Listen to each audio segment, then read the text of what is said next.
네,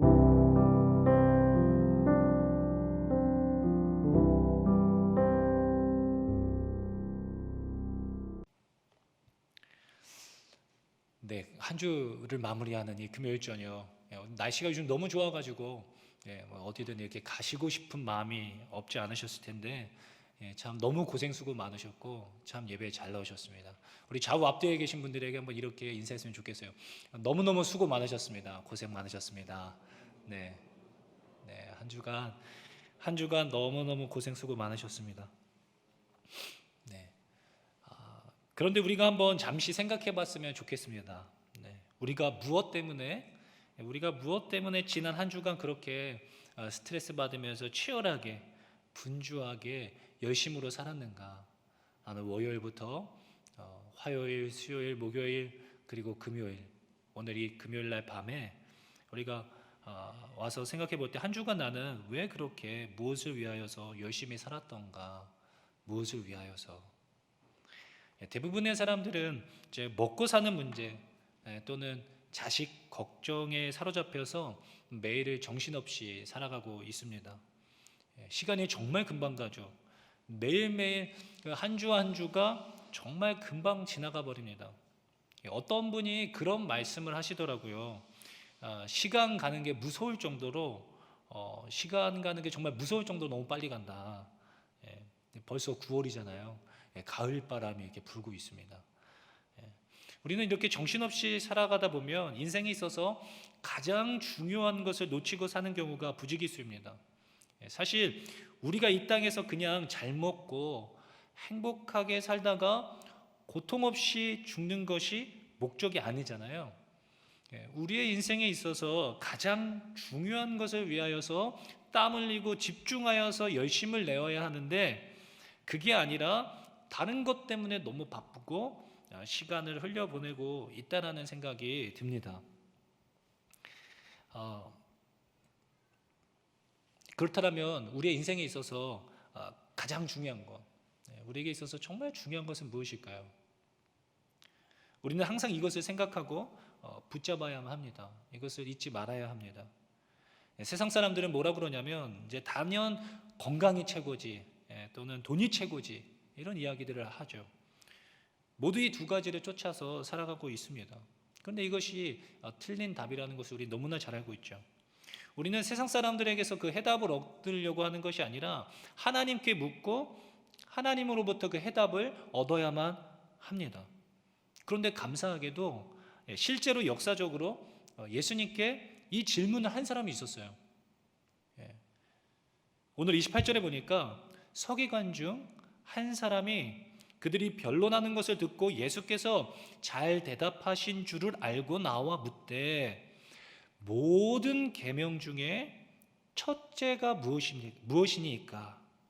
서기관 중 한 사람이 예수님께 묻습니다. 이 성경에서 모든 계명 중에서 가장 첫째가 되는 것이 무엇입니까? 다 중요하겠지만, 모든 것이 중요하겠지만, 그래도 첫 번째로 꼽자면 무엇이 가장 중요하겠습니까? 예수님, 묻는 것이에요. 그러니까 20절에 보니까 예수께서 대답하시되, 첫째는 이것이니 이스라엘아 들으라. 첫째는 이것이니 이스라엘아 들으라. 주 곧 우리 하나님은 유일한 주시라. 내 마음을 다하고 목숨을 다하고 뜻을 다하고 힘을 다하여 주 너의 하나님을 사랑하라 하신 것이요, 둘째는 이것이니 내 이웃을 내 자신과 같이 사랑하라 하신 것이라. 이보다 더 큰 계명이 없느니라. 아멘. 첫째가 무엇이냐? 바로 주 곧 우리 하나님은 유일한 주시다. 그러니까 너는 너의 마음과 목숨과 뜻과 힘을 다하여서 그 하나님을 사랑해라. 이게 제일 중요한 거야. 이게 제일 중요한 거다. 하나님 그렇게 말씀하셨어요. 그런데 묻지도 않았지만 서둘러서 예수님께서는 두 번째로 중요한 것이 무엇인지를 덧붙여서 말씀해 주십니다. 둘째는 이것이니 내 이웃을 내 자신과 같이 사랑하라 하신 것이라. 이것보다 더 큰 계명이 없어 라고 예수님께서 직접 말씀해 주셨습니다. 이 성경에서 첫째가 되는 것, 가장 중요한 것이 무엇이냐? 하나님을 사랑하는 것이고 내 이웃을 사랑하는 거야. 너무 간단하죠. 사랑하는 성도 여러분, 우리의 온 삶이 하나님을 사랑하는 일에, 내 이웃을 사랑하는 일에 사로잡힌 바 되어질 수 있기를 예수님의 이름으로 축원합니다. 이것보다 중요한 것이 없대요. 이것이 가장 중요한 것이라고 성경은 말을 하고 있습니다. 우리가 이것을 절대로 놓쳐서는 안 됩니다. 다른 것이 이보다 더 중요하게 여겨져서는 절대로 안 되는 것이죠. 우리는 무엇을 하든지 간에 하나님을 사랑하는 일에, 내 이웃을 사랑하는 일에 땀 흘리고 수고하며 최선을 다해야 할 것입니다. 왜냐? 이것이 첫째고 둘째가는 가장 중요한 계명이기 때문입니다. 그런데 문제는 무엇이냐면 세상이 우리로 하여금 이렇게 살지 못하게 만든다는 것이죠. 요즘 청년부에 새가족들이 참 많이 오고 있습니다. 지난번에도 한번 말씀드렸긴 했지만 새가족들 만나서 이야기해 보면 대부분의 청년들이 열의 7, 8은 왜 이제 교회를 이제 옮기게 되었는가, 왜 우리 교회로 오게 되었는가, 공동체를 찾고 있다라고 이야기를 해요. 공동체를 찾고 있다. 또 새가족이 와서 이 친구는 아니겠지 하면서 물어보면 또 이 친구도 공동체를 찾고 있다라는 것입니다. 이 부담이 팍팍 됩니다. 부담이 팍팍 돼요. 진실한 공동체, 정말 좋은 공동체를 찾고 있는 건데, 그러니까 부담이 아니 될 수가 없는 거죠. 진실한 공동체, 나의 있는 그대로를 용납하여 주는, 나의 속에 있는 이야기들을 허심탄회하게 이야기 나누고 함께 기도할 수 있는, 함께 울고 웃으며 함께 서로 끌어안고 신앙생활할 수 있는 그런 공동체를 찾고 있다라는 이야기입니다. 퇴근하고선 학교 수업을 마치고 집에 가는 길에 잠깐 언니 오빠나 형 누나들을 만나서 차 한 잔 놓고 커피 한 잔 놓고 깊이 대화할 수 있는 그런 공동체를 찾고 있는 것이죠. 저와 여러분들도 그렇지 않습니까? 청년들 뿐만이 아니라 우리 모두의 이야기인 것 같아요. 제가 그런 생각이 듭니다. 자녀를 키우면서 가정을 꾸려서 살아가는데 우리 가정 곁에 함께 마음을 나눌 수 있는 정말 진실한 공동체, 진실한 가정이 2-3 가정만 곁에 함께 있더라도 참 행복한 것이구나 라는 생각을 하게 됩니다. 참 힘이 되죠. 그렇게 자녀들의 문제들을 같이 고민하고 함께 기도하고 함께 도와주며 함께 끌어안아 줄 수 있는 그런 가정이 우리 곁에, 그런 2-3 가정이 있어서 함께 신앙생활할 수 있다는 것 얼마나 복된 것입니까? 참 힘이 나죠. 모두가 원하는 것인데, 그렇게 모두가 원하는 것인데 하나님을 사랑하고 내 이웃을 내 몸처럼 사랑하는 그런 하나님의 공동체, 그런 교회, 그런 건강한 교회를 모두가 찾고 있고 그런 교회가 되어지기를 모두가 바라고 있는데 그런 교회와 그런 공동체를 찾는 것이 어렵다라는 것입니다. 그래서 많은 청년들이 그런 교회를 찾아 돌아다니고 있다는 거예요. 왜 어려울까? 왜 그렇게 함께 신앙생활하면서 함께 사랑하는 것이 왜 이렇게 어려울까? 왜인고 하니까 제가 청년사역을 하면서 깨닫게 된 거예요. 사람들이 마음을 열고 다가가면 상처를 받는 것입니다. 상처를 받는 거예요. 열심을 내었던 적이 있습니다. 사랑하기 위하여서 나의 마음을 꺼내어서 진심을 다해서 사랑했던 적이 다들 있어요. 중학교 때, 고등학교 때, 청소년 시기를 보내면서 또 성인이 되어서 열심을 내었습니다. 그런데 아주 가까웠던 관계로부터 갑자기 배신을 당하거나 상처를 받았던 그 관계가 갑자기 깨지기 시작하면서 너무나 큰 상처를 받았던 것입니다. 그리고 자신 안에 어떤 한 전제가 생겨버리는 거예요.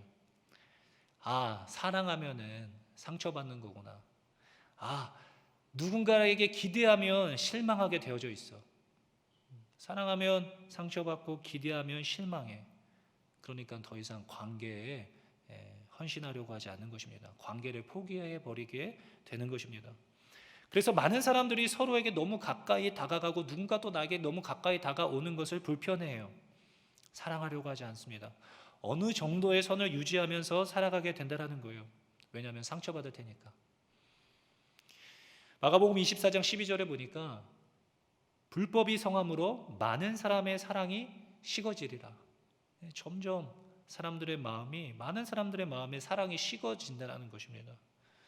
사랑하려고 하지 않습니다. 너무 피곤하고 지쳐요. 그런 거에 더 이상 감정 소비를 하고 싶지 않습니다. 내가 이렇게까지 해야 하나? 사람들을 포기해버려요. 관계를 포기하고 혼자가 되기로 스스로 선택해 버리는 것입니다. 그런데 오늘날 더 가슴 아픈 것은 가슴 아픈 정도가 아니라 심각한 것은 하나님 사랑, 내 이웃 사랑 이전에 내 가족 사랑부터가 깨진 가정이 너무나 많다는 것입니다. 내 가정도 사랑하려고 하지 않는 것입니다. 부부 사이의 갈등과 부모와 자식 간의 관계가 깨지고 이제는 가족이라고 하는 그 관계를 포기하는 일이 너무나 쉬워져 가고 있는 실정입니다. 그러다 보니까 이제는 결혼하려고 하지 않고 자녀를 출산하려고 하지 않아요. 그런 모든 것이 나를 너무 피곤하게 하고 지치게 만드는 고된 일이 되어져 버렸습니다. 그들까지 사랑할 만한 여력이 우리 안에 없는 것이죠. 그럴 힘이 없어요. 많은 사람의 사랑이 식어져 가고 있습니다. 이러한 문제에 대한 해답이 결혼하지 않고 사랑을 포기하는 것이 아닌데 오히려 포기해 버림으로써 정말 가치 있고 소중한 것을 너무나 쉽게 포기해 버리고 있는 것입니다. 왜 이렇게 되었을까? 오늘날 이 시대가 왜 이렇게 되었을까요? 예수님께서는 하나님 사랑, 이웃 사랑이 가장 중요하다고 말씀하셨는데 디모데후서 3장에 보니까 시대가 점점 마지막 때가 되어질수록 사람들이 하나님과 이웃을 사랑하는 것이 아니라 다른 이상한 것들을 사랑하기 시작했다라는 것을 알 수 있습니다. 디모데후서 3장 1절 2절 말씀인데요. 너는 이것을 알라. 말세에 고통하는 때가 이르러 사람들이 자기를 사랑하며 돈을 사랑하며, 그리고 3장 4절 하반절에 보니까 쾌락 사랑하기를 하나님 사랑하는 것보다 더하며, 사랑이라는 단어가 3번 반복되어지는데 사람들이 자신을 너무 중요하게 여기기 시작했습니다. 내가 너무 중요해요.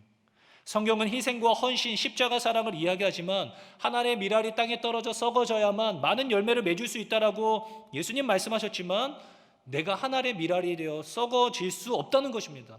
내 자식은 더 안 돼요. 내 자식은 절대 그래서는 안 됩니다. 내 시간과 내 여건, 내 퇴근 시간은, 내 가족들과의 시간은 반드시 보장되어야만 하고 누군가에게 나누어 줄 수 없는 것들이 되어버렸습니다. 사람들이 자기를 사랑하며 돈을 사랑하며 쾌락 사랑하기를 하나님 사랑하는 것보다 더하게 되었습니다. 오늘날 이 문제가 너무나 심각합니다. 요즘 젊은 친구들 안에서는 더 심각해요. 모두가 다 나 중심적으로 사고하고 내가 서비스를 받아야만 합니다. 이런 말이 있어요. 인풋이 있으면 아웃풋이 있어야지. 그러니까 내가 준 게 있으면 돌아오는 게 있어야지라는 것이 당연한 것입니다. 내가 조금 불편하고 손해볼 수 있는 것 아니겠어요? 다른 사람들이 조금 더 편안하고 행복할 수 있다면, 그러나 이런 생각은 고리타분한 사고가 되었고 꼰대들이나 하는 이야기가 되어가고 있습니다. 그러다 보니까 이제 사랑하려고 애쓰는 사람들이 점점 초라해져 가고 있습니다. 열심을 내는 사람들이 더 주변 사람들을 불편하게 만드는 시대적 상황이 되어져 가고 있어요. 세대가 너무 무정해 버렸기 때문에, 그러므로 그마저 애쓰던 사람들도 너무 지쳐버려 가고 있고 사랑을 포기해버리는 시대가 되어가고 있습니다. 힘드니까, 불법이 너무 성함으로 많은 사람의 사랑이 식어져 가고 있기 때문에 포기해버리는 것이죠. 그러나 우리는 속아서는 안 되는 것입니다. 포기할 수가 없는 것이죠. 무엇이 가장 중요한가? 예수님이 알려주셨잖아요. 그럼에도 불구하고 사랑하는 것입니다. 사랑해라. 베드로전서 4장 7절로 8절 말씀에 보니까 만물의 마지막이 가까이 왔으니 그러므로 너희는 정신을 차리고 근신하여 기도하라. 무엇보다도 뜨겁게 서로 사랑할지니 사랑은 허다한 죄를 덮느니라. 아멘. 만물의 마지막이 가까이 왔다. 여러분, 요즘 제가 이런 말 설교 시간에 계속 자주 해서 죄송한데요, 뉴스를 보면 정말 이상한 일들이 정말 많이 벌어지고 있잖아요. 이런 일들 벌어지면 예수님 말씀하셨어요. 만물의 마지막이 가까이 온 줄로 알아라. 내가 올 때가 얼마 남지 않았다는 거 너희들 분명히 알아야 한다라고 말씀해 주셨어요. 만물의 마지막이 가까이 왔으니 사람들은 점점 더 무정해지고 사랑은 식어져 갈 것입니다. 이상한 게 아니에요. 그럼에도 불구하고 우리는 힘을 내어서 정신을 차리고 근신하고 기도하면서 무엇보다도 더 뜨겁게 하여야 할 것이 무엇이라고 예수님 말씀해 주셨냐면 사랑하는 것입니다. 사랑. 그런데 그 사랑은 어떤 사랑이냐면 허다한 죄를 덮는 사랑입니다. 허다한 죄를 덮어주는 사랑. 여러분 만약에 내일 토요일 날인데요, 오후 4시쯤에 세상을 떠나야 한다, 하나님께서 부르셔서 가야 한다면, 여러분 그렇다면 오늘 저녁과 내일 반나절 여러분 무엇 하시겠어요? 내일 오후 4시에 세상을 떠나야 된다, 무엇 하시겠습니까? 아마 다 각자가 다르시겠지만 가장 의미 있고 가장 중요한 것을 하시겠죠. 예수님은 무엇 하셨을까요? 요한복음 13장 1절에 보니까 유월절 전에 예수께서 자기가 세상을 떠나 아버지께로 돌아가실 때가 이른 줄 아시고 세상에 있는 자기 사람들을 사랑하시되 끝까지 사랑하시니라. 자기 사람들을 사랑하셨는데 끝까지 사랑하셨다라고 말씀하시고 계세요. 끝까지 사랑하시는 게 뭘까? 예수님께서 이제 자신이 떠날 때가 이른 줄 아시고 마지막 수업, 제자들에게 마지막 수업을 하십니다. 제자들을 다 불러 모으세요. 그리고 무엇 하셨냐면 한 사람 한 사람 제자들의 발을 씻겨 주셨습니다. 그 제자들은 누구였습니까? 이제 곧 자신을 배반하고 자기를 부인하고 저주하는 제자들이었습니다. 그리고 또 어떤 제자는 심지어 자신을 팔아넘기는, 그리고 그 나머지 모두는 다 도망쳐버릴 제자들이었습니다. 그러나 그럼에도 불구하고 다 알고 계셨지만 자기 사람들을 사랑하시되 끝까지 사랑하시는 것입니다. 그리고 너희들도 나중에 나처럼 이렇게 해야 돼, 알았지? 나처럼 꼭 이렇게 해 라고 말씀하시면서 마지막 수업, 마지막으로 할 수 있는 그 마지막 수업, 제자들의 발을 씻겨 주셨던 것입니다. 그리고 나셔서 예수님 이 말씀하셨어요. 새 계명을 너희에게 주노니 서로 사랑하라. 내가 너희를 사랑한 것 같이 너희도 서로 사랑하라. 너희가 서로 사랑하면 이로써 모든 사람이 너희가 내 제자인 줄 알리라. 아멘. 내가 너희를 사랑한 것처럼 너희들도 서로 사랑해 주어라. 사랑해라. 이게 마지막 수업이었습니다. 지금도 예수님은 우리의 허다한 죄를 덮어주시고 용서하시고 우리를 사랑하시되 끝까지 사랑해 주시고 계십니다. 그런데 우리가 누구를 미워할 수 있으며 누구를 계속 욕할 수 있겠습니까? 지금도 주님은 이런 우리를 용서해 주시고 사랑해 주시고 기다려 주시고 계시는데 왜 우리가 어떻게 누군가에 대하여서 이렇다 저렇다 이야기할 수 있겠습니까? 우리는 예수님으로부터 이러한 사랑을 입은 자들입니다. 사랑한다라는 것은 어쩌면 여러분 상처받는다라는 것 당연한 것이죠. 자녀를 사랑해 보신 분들 아시잖아요. 사랑하면 사랑할수록 상처받게 되어 있습니다. 실망하는 것 당연하죠. 흠없고 완전한 사람이 어디 있겠습니까? 실망할 수밖에 없습니다. 그러나 사랑하는 것이죠. 사랑하되 끝까지 사랑하는 것입니다.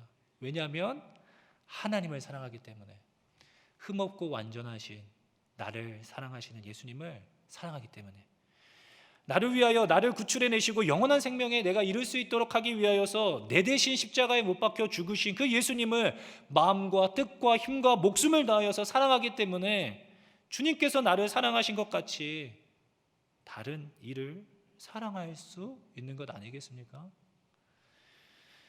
하나님은 이 사랑하는 것이 쉽지 않고 어렵다라는 것을 알고 계셨어요.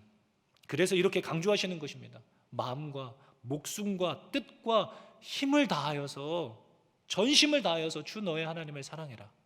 힘을 다하여서. 그리고 내 이웃은 내 몸처럼 사랑해라. 미워도 싫어도 내 몸이잖아요. 마음에 안 들어도 내 몸입니다. 사랑해야죠. 아껴주어야죠. 그러니 내 몸처럼 사랑하라는 것입니다. 조금 부족할 수 있죠. 마음에 안 들 수 있습니다. 나랑 맞지 않을 수 있어요. 어떻게 흉보고 판단하며 정죄하며 미워할 수 있겠습니까? 우리가 무엇라고, 내가 누구라고. 예수님께서 피값으로 주고 사신 주님의 자녀들을 어떻게 우리가 미워할 수 있겠습니까? 오히려 그런 마음이 들었으면 좋겠어요. 누군가를 향한 미운 마음이 들 때 자신 안에 사랑 없음에 대하여서 괴로워하고 눈물을 흘려야, 부끄러워해야 마땅한 것 아니겠습니까? 주님, 저의 이 교만한 마음을 이 사랑 없는 이 마음을 긍휼히 여겨 주시옵소서. 불쌍히 여겨 주시옵소서. 세상은 점점 더 사랑이 식어지고 진실한 공동체는 더 사라져 갈 것입니다. 가정은 점점 더 깨어지기 시작할 것입니다. 포기하는 사람들이 점점 더 많아질 거예요. 그러나 여기 예수님의 제자들이 있는 것입니다. 너희가 서로 사랑하면 이로써 모든 사람이 너희가 내 제자인 줄 알리라. 사람들은 알 수밖에 없습니다. 사람들은 그 진실한 사랑하는 사람들의 모임에 끼고 싶어질 수밖에 없습니다. 왜냐하면 그런 사랑에 목말라 있기 때문이에요. 세상이 점점 어두워질수록 빛을 찾는 사람들은 빛이 조금만 보여도 그 빛을 향하여서 모이게 되어 있습니다. 예수 천당 불신 지옥 이것을 외칠 게 아닙니다. 이제는 예수 믿으면 정말 천당에서 사는 모습이 어떤 삶인지를 이 땅에서 교회라고 하는 공동체가, 예수 믿는 자들의 공동체가 보여주어야 할 때인 것입니다. 예수 믿지 않으면 어떤 지옥에서 살게 되는지를 이미 그들은 너무나 잘 알고 있습니다. 예수 불신 지옥이라는 걸 너무 잘 알고 있어요. 상처 있고 지쳐 있으며 사랑에 목말라 하고 있습니다. 공동체를 찾아서 이 교회 저 교회 떠돌아다니고 있다라는 것입니다.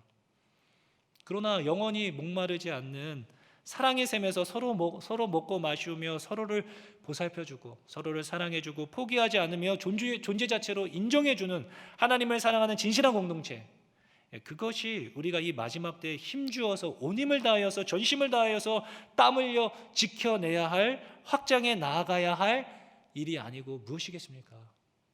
이게 가장 중요한 것이죠. 우리의 한 주간의 삶이 무슨 일을 하든지 간에 이 일을 위하여 수고하고 애써야 할 것입니다. 사랑하는 일에. 앞으로 교회는 점점 더 많이 어려워질 것이다 라고 사람들은 이야기하고 있습니다. 그러나 한 가지 분명한 것은 사람들은 지금도 여전히 진실한 하나님의 나라 공동체에 목말라 하고 있다는 것입니다. 포기하지 마십시오. 예수님, 무엇이 가장 첫째 되는 가장 중요한 계명입니까? 너의 마음을 다하고 목숨을 다하고 힘을 다하여 뜻을 다하고 힘을 다하여 주 너의 하나님을 사랑하라. 둘째는 이것이니 내 이웃을 내 자신과 같이 사랑하라 하신 것이라. 이보다 더 큰 계명이 없느니라. 사랑하는 성도 여러분, 쉽지 않을 것입니다. 세상이 가만두질 않을 거예요. 부귀 영화를 보여주면서 우리를 유혹할 것이고 또 우리의 마음을 지치게 만들 것이고 상처 입히고 포기하게 만들 것입니다. 그러나 진실한 사랑 고백은 그런 순간에 울려 퍼지는 것입니다. 하나님, 제가 너무 힘들고 아프지만, 포기하고 싶지만 하나님을 사랑하기 때문에 포기하지 않겠습니다. 끝까지 사랑하겠습니다. 억울하고 속상하지만 예수님 생각하며 저도 끝까지 사랑할게요. 하나님을 향한 진실한 사랑 고백은 입술로가 아니라 우리의 삶으로 고백되어져야만 합니다. 그때 세상은 여기 예수님의 참 제자들이 모여 있음을 알게 될 것입니다. 예수님을 마음과 목숨과 뜻과 힘을 다하여서 사랑하는 진실한 하나님의 거룩한 백성 되실 수 있기를 예수님의 이름으로 축원합니다.